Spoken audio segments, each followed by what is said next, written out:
For much of your career, you're going to be focused on the aspects of being a programmer that produce code.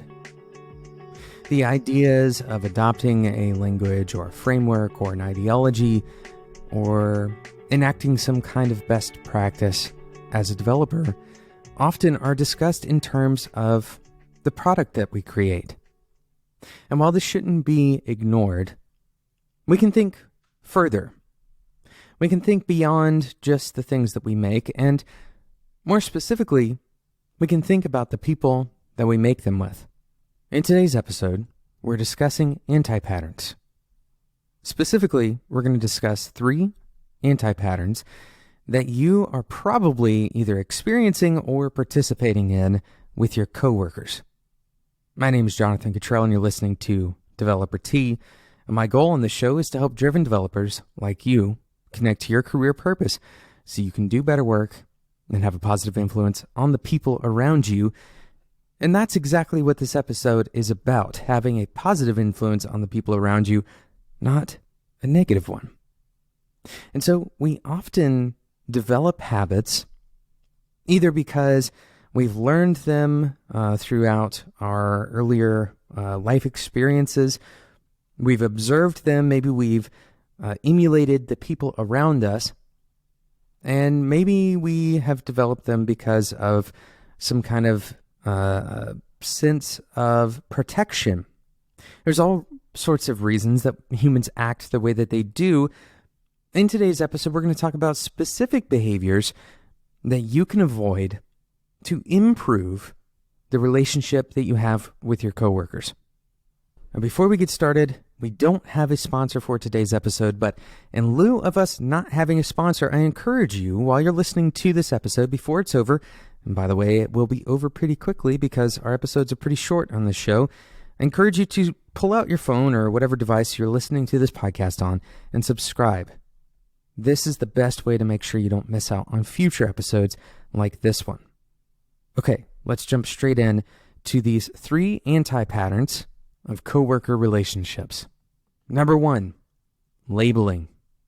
This is something that we haven't really talked very much about on the show. We have talked about the pitfalls of stereotyping and why it's so important to avoid stereotyping as developers. But I want to talk to you about this other behavior, and it's called labeling. It's very simple. It is the idea that you can reduce a person to a single dimension and then give that dimension some kind of signifier, some label. Now, it's not always as simple as, giving somebody a single word label like nerd, for example, right? This is obviously a bad idea, and hopefully we've come past this in our culture, our collective kind of conscience as a culture. But it goes beyond that. It goes beyond that to even labeling people things that we think are good. We may label somebody the UI expert on the team. This is the way that we describe them. And it may feel like a way of providing a sense of deference, a positive label for someone else.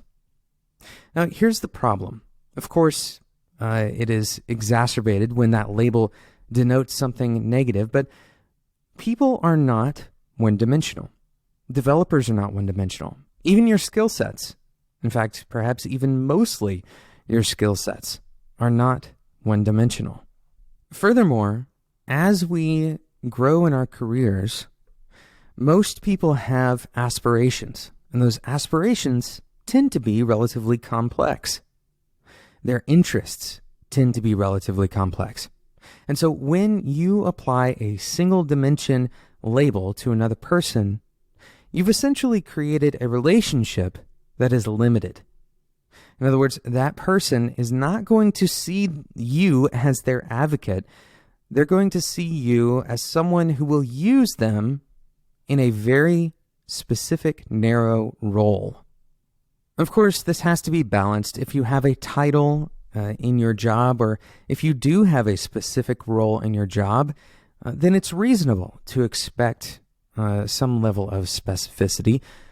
But in normal conversation, especially when you're not formalizing these discussions, for example, if you're formalizing it in a pitch where you're showing everybody's titles, instead, if this is just over lunch, for example, and you reduce somebody's identity down to this single dimension, even if it's a good thing in your mind, even if they're incredibly skilled, and even if they like that thing and they accept that label, this is still limiting the complexity and the multi-dimensional reality that is that person's experience as a human being.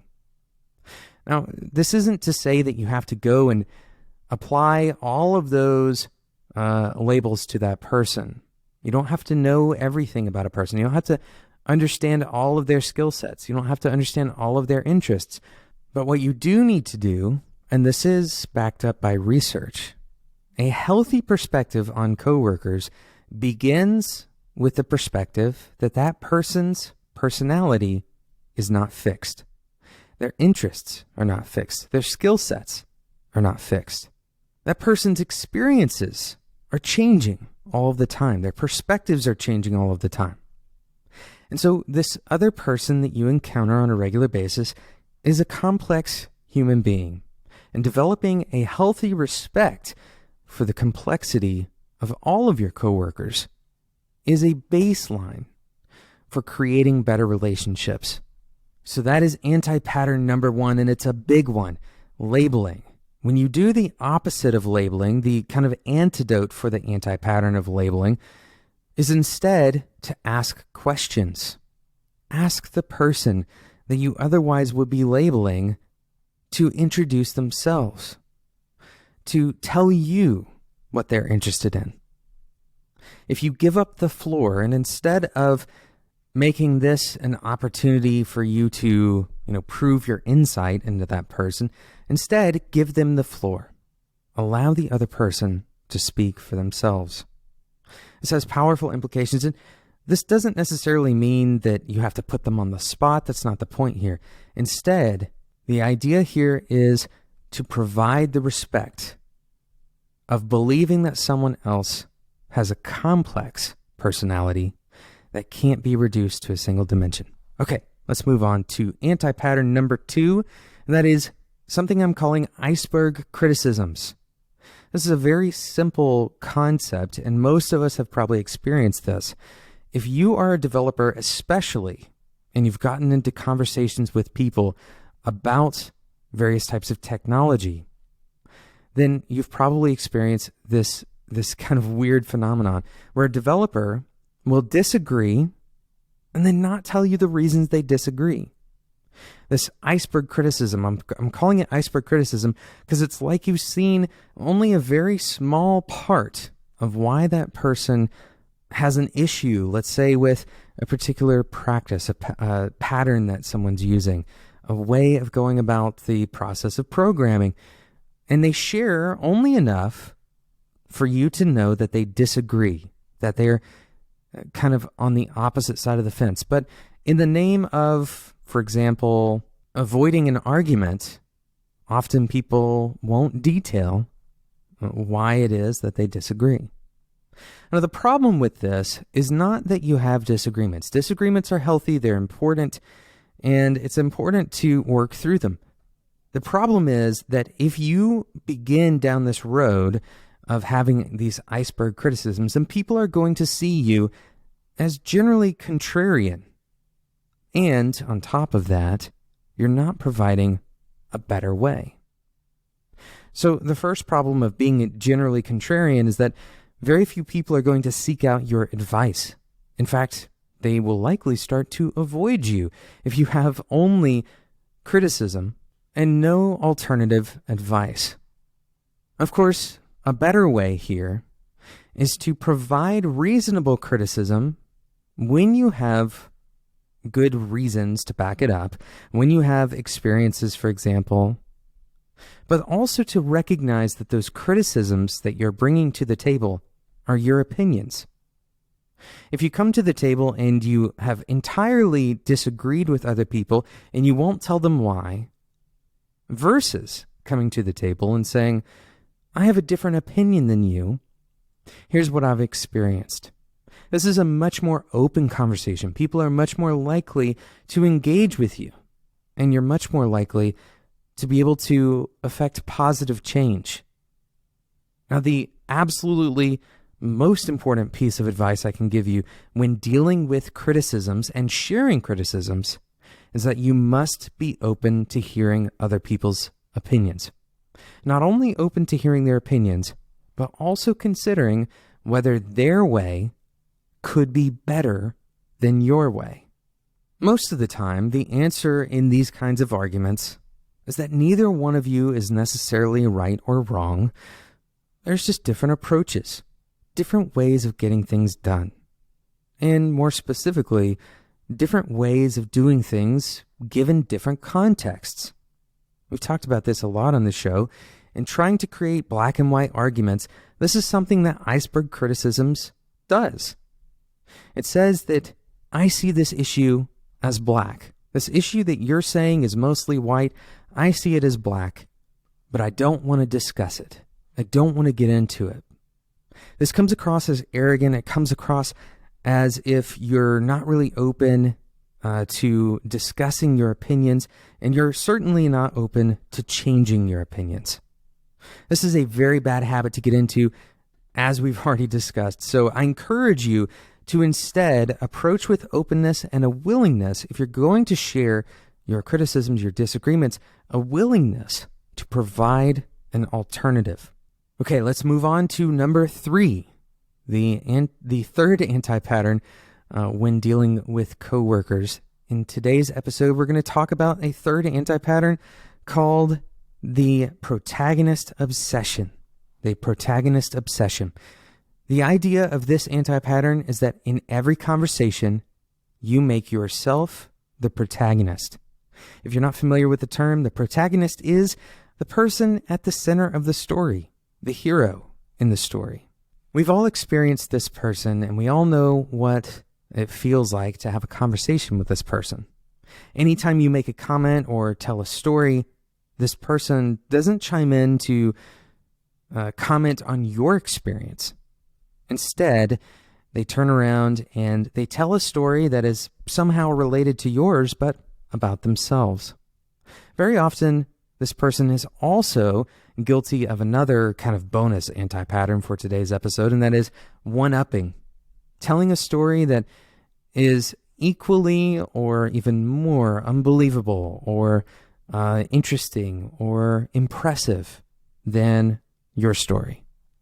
Now, this anti-pattern is very easy to fall into because it seems like you're participating in conversation. It seems like you're being social. It feels like you're actually interacting with your coworkers. The problem is that you've turned the spotlight on yourself at every opportunity that you have. The antidote to this anti-pattern is to ask questions. Surprisingly, if you have noticed, all 3 of these anti-patterns have been about making everything about yourself, about your own beliefs, about your own stories, when instead you turn your interest from yourself to someone else. This fulfills a fundamental need for human connection, and that is that you're actually interested in the people around you. Instead of only being self-interested, you're interested in the well-being of your coworkers. You're interested in understanding them as people. Ultimately, these anti-patterns can be very difficult to avoid, and we all will fail from time to time. It's important to remind ourselves on a regular basis that the people around us have their own experiences. They have their own desires. They're complex human beings. And we can't reduce them to a single dimension. We have to recognize that other people's beliefs and experiences are valid, like our own. And we have to remember that our story is not the only story that matters. So I encourage you to take a moment and think about your coworkers. Each time that you interact with your coworkers, try to learn something about them. Instead of approaching every day as if your coworkers are just extras in the movie that you're starring in, imagine what it would be like if you were the supporting character. Thank you so much for listening to today's episode. And I encourage you once again to subscribe. If you've enjoyed this episode, you will probably like more episodes. And we do 3 of these a week. So it's easy to get behind. It's easy to forget to subscribe. Go into whatever podcasting app you're using right now and subscribe. Thank you so much for listening. And until next time, enjoy your tea.